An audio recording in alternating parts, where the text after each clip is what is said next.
It is late autumn in the valley. The maples have gone the color of rust and honey, and the mornings come cold enough now that you can see your own breath before the sun clears the ridge. You are standing in a stone cellar under a farmhouse, and it is dark and cool and smells of earth and old wood. There is a large stoneware crock in front of you, taller than a milk pail, and it is filled to the brim with a cloudy white water, the color of watered milk. And down in that milky water, if you look close, you can see them. Eggs, dozens of them, resting there, quiet, patient. And the woman who owns this cellar reaches in with her bare hand, past the cold, and lifts one out. She wipes it clean on her apron. And she tells you, plain as anything, that this egg was laid by a hen that has been dead for 15 years. 15 years. No refrigerator, no electricity ever touched it, no freezer, no power bill, no humming machine in the corner of the kitchen, just a crock, some water, and something you could buy for a couple of dollars. And that egg, she cracks it into a bowl right there, and the yolk stands up round and firm and golden, and it is good. It is perfectly good. Now I want you to sit with that a moment, because you have been told your whole life that an egg is a fragile thing, that it must live in the cold or it will turn on you. You have a machine in your kitchen right now that runs day and night, every hour of every day, burning electricity just to keep a few eggs from going bad. And I am not here to tell you that machine is useless. But I want you to know something. That machine, that refrigerator, is the new thing. It is barely 100 years old. For thousands and thousands of years before it ever hummed, people fed their families through long winters, through hard years, through times you and I can hardly imagine, and they kept their eggs good and whole without a drop of electricity. The refrigerator did not save us. We got along just fine without it. It only made us forget. My name is Amos. I am Amish, and I farm a piece of bottomland in a green valley here in Ohio, the same ground my family has worked for longer than anyone living can remember. I did not learn what I am about to tell you from a book, or a school, or a man in a white coat. I learned it from my grandfather, who had hands like tree roots and never wasted a thing in his life. And he learned it from his mother before him, and she learned it from her mother before her, back and back down the line, farther than the names go. This is not clever. It is not new. It is old, quiet knowledge, passed hand to hand across a kitchen table, and it near got lost in the noise of the modern world. So sit a while with me, and I will hand it to you the same way it was handed to me. There are 5 old ways we keep eggs in this valley, and I am going to give you every one. There is the lime water, which is the crown of them all, the way that gives you those 15 years. There is the oiling, done with a thing you can get at any drugstore. There is the vinegar bath, older than you would believe. There is the dry keeping, which is really no work at all, just knowing. And there is the choosing, the sorting of the eggs before you ever begin, which is the thing that makes all the rest of it work. 5 old ways. And woven through all of them is one simple truth about why an egg goes bad in the first place. And once you understand that truth, the rest of it will make sense to you like it was always sitting right there in your own 2 hands. So let me give you the crown first, because it is the one that does the near impossible, the lime water. Some folks call it water glassing, but you do not need the fancy name for it. Here is how it is done. You take a bit of what they call food-grade lime, which is a white powder, calcium hydroxide if you want the schoolbook word for it, though you will never need the word, about 1 ounce of that powder, which is a good heaping spoonful or so, and you stir it into a quart of clean water. A quart is about 1 liter, near enough. Then you take your fresh eggs, and this part matters more than any other, unwashed eggs, and you set them gentle into a crock, and pour that cloudy lime water over them until they are covered clean over the top. And then you leave them, in a cool place, in the dark. That is all. You cover the crock and you walk away, and you let time do nothing to them. Months, years, 15 years if you are patient and you started right. Now here is the marvel of it, and this is the part I want you to really understand, because when you understand it, you will never forget it. An eggshell looks smooth and solid to your eye, but it is not. That shell has thousands upon thousands of tiny holes in it, pores, too small to see, and through those pores the egg breathes. Air creeps in through them, moisture creeps out through them, and worst of all, the little bacteria that spoil things, they crawl in through those very pores and get to work rotting the egg from the inside. That is what going bad is. It is air and water and bugs finding their way through the little doors in the shell. So what does the lime water do? The lime in that water reacts, slow and steady, and it lays down a fine mineral crust right over the surface of the shell. It fills every one of those thousands of pores and seals them shut with a coating of stone, near enough. It builds the egg a suit of armor, and you already know this in your own body, whether you ever thought on it or not. Think of your own skin on a cold, dry day, how it cracks and lets the cold bite in through the open pores. And then think of sealing that skin over, so nothing can pass either way, so it cannot dry out and nothing can get in. That is what the lime does to the egg. It closes the doors, no air in, no moisture out, no bugs through the gate, and an egg with all its doors shut cannot rot, because rot needs those doors open. Seal the pores and you have stopped time. That is the whole secret of it. Lime water shuts the doors, and the egg simply waits. Now let me give you the second way, and this one is nearly as fine and it is even simpler. The oiling.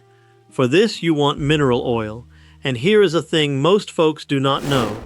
You can buy a whole bottle of it for pocket change at any drugstore, back in the section where they keep the things for your skin. You take a clean cloth or a bit of paper toweling, you wet it with the oil, and you rub every egg all over, the whole surface, until it shines with a thin coat. Then you set them away somewhere cool. That is the entire method. And you already know why it works, because you have done the very same thing to your own hands. When your skin is chapped and raw, what do? You rub a salve or a balm into it, and that grease sits down in the surface and seals it, keeps the wet in and the cold and the dirt out. The oil on the egg does exactly that. It sinks into those thousands of little pores and plugs them full, so the air cannot pass and the moisture inside cannot escape and evaporate away.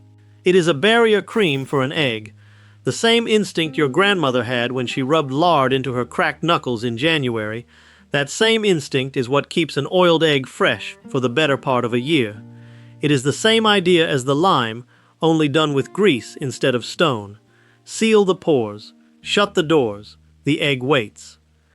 Now here is the third way, and I love this one for how old it is. The vinegar bath. You mix vinegar and water in equal parts, half and half, and you give each egg a quick dip in it, just a moment, and let it dry. Now this one works a little different from the first two, and I want you to see the difference clear. The lime and the oil, those seal the doors shut. The vinegar does something else. The vinegar kills. You know how vinegar is sharp and sour? That is the acid in it, and acid is death to the little bacteria that would spoil your egg. When you dip the egg, that acid wipes the surface clean of the invaders that were sitting there, waiting to crawl in. And you have felt this yourself if you have ever had a cut and put something stinging on it before you wrapped it up. That sting is the antiseptic killing off what would fester in the wound. You clean the wound first, you kill the bugs at the door, and then you bind it. The vinegar is that stinging cleaner for the egg. It kills the invaders standing at the gate before they ever get through it. And here is a thing to make you feel the weight of years. The Roman soldiers, marching across the whole of the world 2,000 years ago, they carried vinegar to keep their food from turning on the long roads. This is not a trick somebody thought up last year. This is knowledge older than most of the buildings still standing. Now the fourth way is the one that requires almost nothing of you at all, and it is the one that will surprise you most, because it is really just about leaving well enough alone. The dry keeping. You take a fresh egg, unwashed, and you set it in a cool, dark, dry place. A cellar, a pantry, a cool cupboard, somewhere the temperature holds steady and does not swing hot and cold, and you do nothing to it. No lime, no oil, no vinegar, and it will keep for weeks and weeks, longer than you would ever believe, all on its own. And here is the part most folks do not know, the part that will change how you look at every egg you have ever bought. A hen, when she lays an egg, she coats it. She lays down over that shell a thin, natural covering, a sort of invisible glaze. The old folks call it the bloom. Some say the cuticle if they want to sound learned, but bloom is the true word, and it is the better one. That bloom is the egg's own skin, its own barrier, put there by nature to seal those thousands of pores and keep the bacteria out. The hen armors her own egg. It comes with the doors already shut. And you already trust this idea in your own body every single day. Your skin, unbroken, is the finest barrier there is against all the sickness in the world. You do not scrub it raw to keep it clean, because you know if you strip it down you leave yourself open. You trust the skin you were given. The unwashed egg is the same. Leave its bloom alone, keep it cool, and it protects itself for a long, long time, just as nature meant it to. Now here comes the turn, and I want you to lean in for it, because this is where you find out something was taken from you and you never even knew. Why is it then that the egg you buy at the store must live in the cold, or it will spoil in days? Why does the whole modern world act as if an egg is a ticking clock the moment it is laid? I will tell you why. Because in this country, the law says the eggs at the store must be washed before they are sold. And that washing, with its hot water and its soap, it scrubs off the bloom. It strips away the egg's own God-given armor, tears down every door the hen so carefully shut, and leaves the shell naked and open, every one of those thousands of pores gaping wide to the air and the bugs. And so of course it must be rushed into the cold. Of course it spoils fast. They took its coat off first. Go across the water to Europe, and you will find they do not wash their eggs, and they do not refrigerate them in the shops either. They sit right out on the shelf at room temperature, bloom intact, doors shut, keeping themselves just fine, the way eggs kept themselves for all of history. It is only here that we strip them bare, and then sell ourselves an expensive machine to fix the problem we made. And there is one more thing they do not tell you. That store egg you carry home, it is not fresh. It may be weeks old before it ever reaches the shelf. It is already halfway down the road to spoiling before you set it in your own cold box. You have been buying old, stripped, defenseless eggs and paying to keep a machine running to hold back the rot that a hen would have held back for free. So now you see why the choosing matters, and this is the fifth way and the foundation under all the rest. Before you preserve a single egg, you must sort them like you are judging them at the county fair. You want only the freshest, laid that day if you can manage it, never eggs that have sat about for a week, and you must look at each one close, turn it in the light, and hunt for the smallest crack, the finest hairline fracture, the least little flaw in the shell. And any egg with even a whisker of a crack you set aside. You do not preserve it, because a crack is an open wound. You can build the finest lime armor in the world, but if the shell is already broken, you have sealed the invaders inside instead of out. And worse, one bad egg will foul the whole crock. It will spoil every good egg around it. You already know this from tending a cut on your own hand.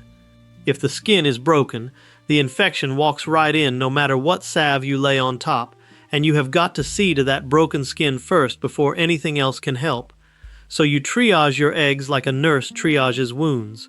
Only the whole and the sound and the fresh go into the crock. Start with a flaw, and all your work is for nothing.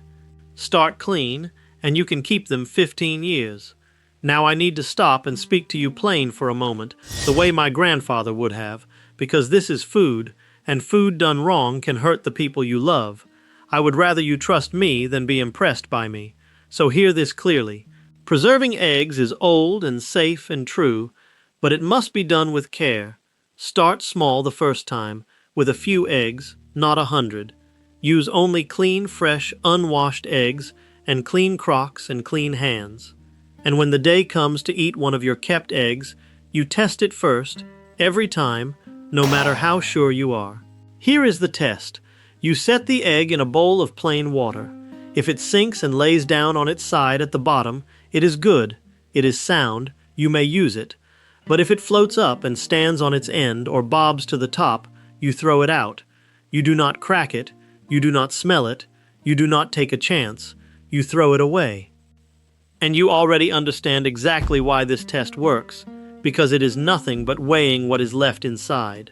As an egg slowly loses its moisture out through the pores over the years, the little pocket of air inside it grows bigger, and that air makes it lighter, and lighter things float. A fresh, full egg is heavy and sinks. An old, spoiled, hollow egg is light and rises. The float is the egg telling you the truth about what is left of its life inside. Trust the water. It does not lie. Done wrong, a bad egg can make a whole family sick. So you begin small, and you test every single one, and you never once skip it to save a minute. Care is the whole of it. So let me hand you the 5 ways back now, all together, the way you would carry them out to your own cellar. Lime, to seal the doors with stone, for the longest keeping of all. Oil, to seal the doors with grease, simple and cheap from the drugstore. Vinegar, to kill the invaders at the gate before they enter, old as the Romans. Dry keeping, to trust the bloom the hen herself laid down and leave it be. And the choosing, first and always, only the fresh, only the whole, never a crack, because a wound sealed over is worse than no seal at all. Seal the doors, kill the invaders, trust the natural skin, choose only the sound, and test every one in water before it ever reaches your table. That is the whole of it, handed to you the same as it was handed to me. Now I want to hear from you, and I mean that true. Tell me down below where you live, what corner of this world you are reading from. And tell me what your own people did to keep their food through the lean times, before the machines came. Did your grandmother keep eggs in lime, or crocks of butter buried in the cellar, or meat down in the smoke? Somebody in your family knew these things once. Tell me their way. I read every single comment that comes to me on these. Every one. Because this knowledge does not live in books. It lives in kitchens and in cellars and in the memory of folks like you. And every time one of you writes down what your people did, a little piece of it gets saved from being forgotten. So do not keep it to yourself. And before you go, let me tell you what I am going to show you next time, because it near belongs with this one. Next, I am going to set out on my table a plain glass jar and a thing that nearly every one of you throws straight into the bin without a second thought. Something you have tossed away 1,000 times, and I am going to show you how my grandmother turned that very scrap into a thing that would keep a whole pantry through the winter, sound and good, with no more than that jar and a little patience. Most folks will never believe what it is until they see it, so come back for it. Until then, keep it simple, keep it honest, and keep it homemade. And remember, the people who built this country with their hands knew things we are only just starting to remember.